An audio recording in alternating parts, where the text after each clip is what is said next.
Okay, welcome back. Today we have something a little bit special for you.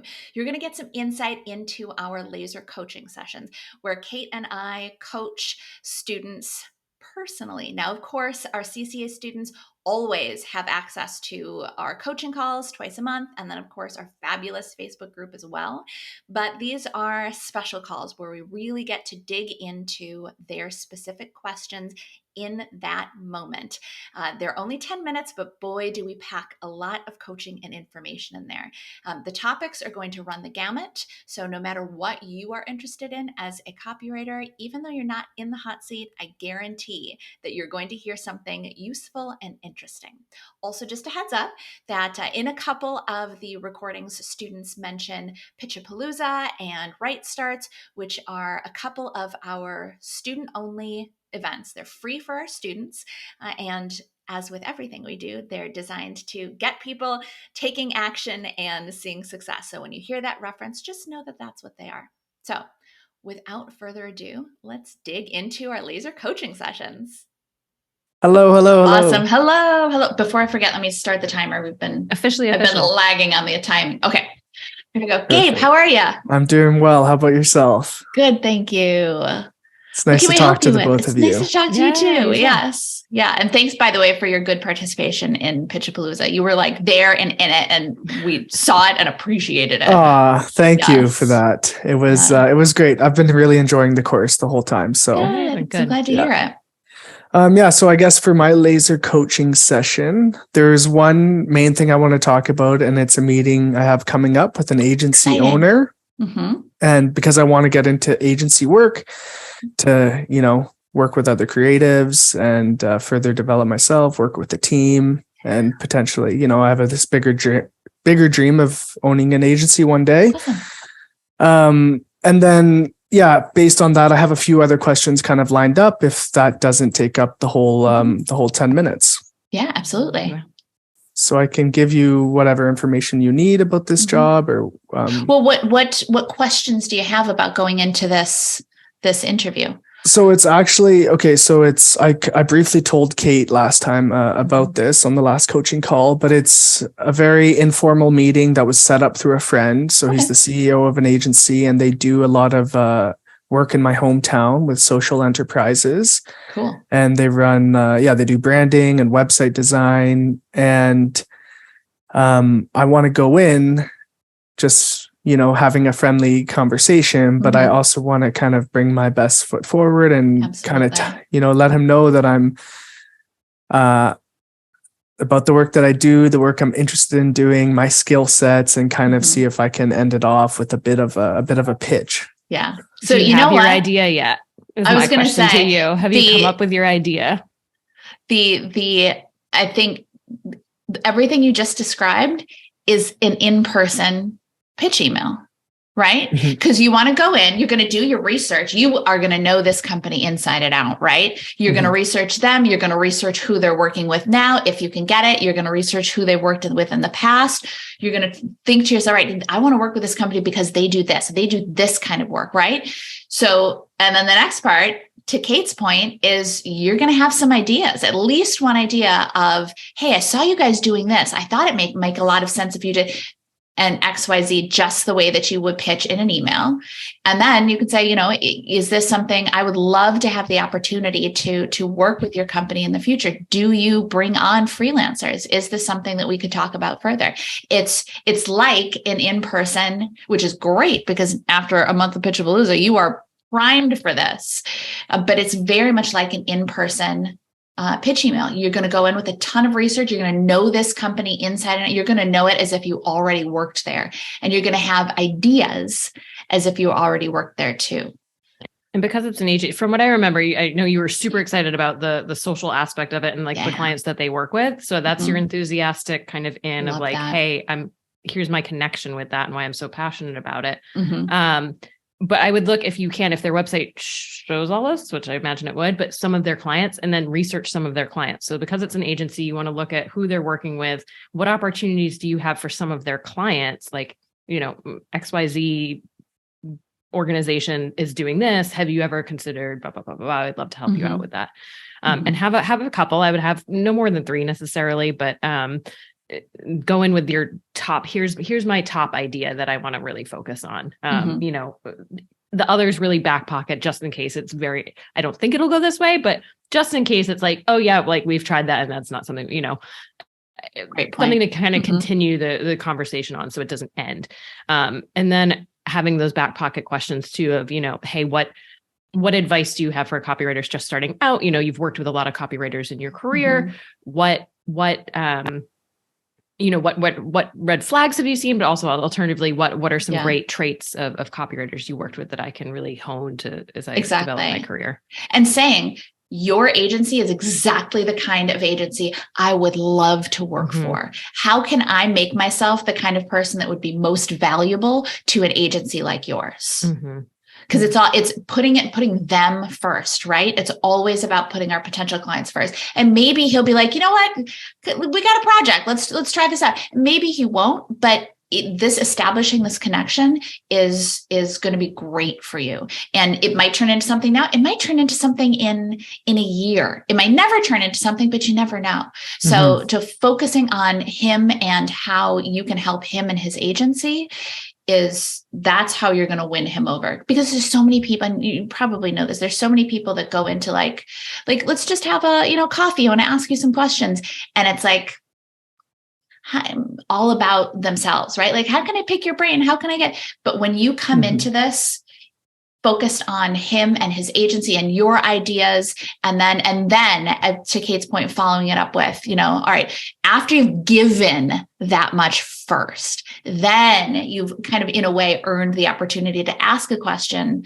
And it would even still, as much as possible, make it, how could I would love to work with a company. How can I make myself the kind of copywriter that would benefit a company like yours? I really like the way you framed that, you know, the both of you framed that, like making, how can I be the most valuable to an agency like this that I admire? Still then about them. Absolutely. And then I would have you could prepare it now, prepare your thank you follow up to him after the conversation. Hey, you know, thank you so much. I appreciate the time that you took.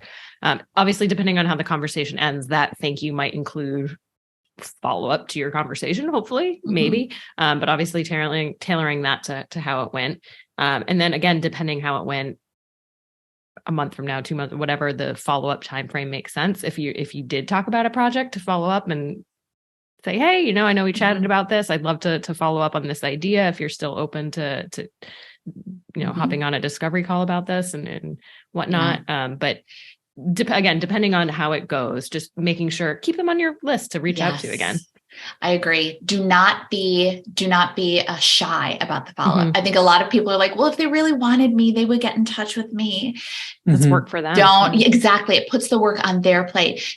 And it's the same thing with a follow-up in you're following up in person, right? You can say, hey, you know, I would love to talk more about this project, or just wondering if that project is still happening. But also I saw this resource and thought it was really interesting. So I thought I would send this along.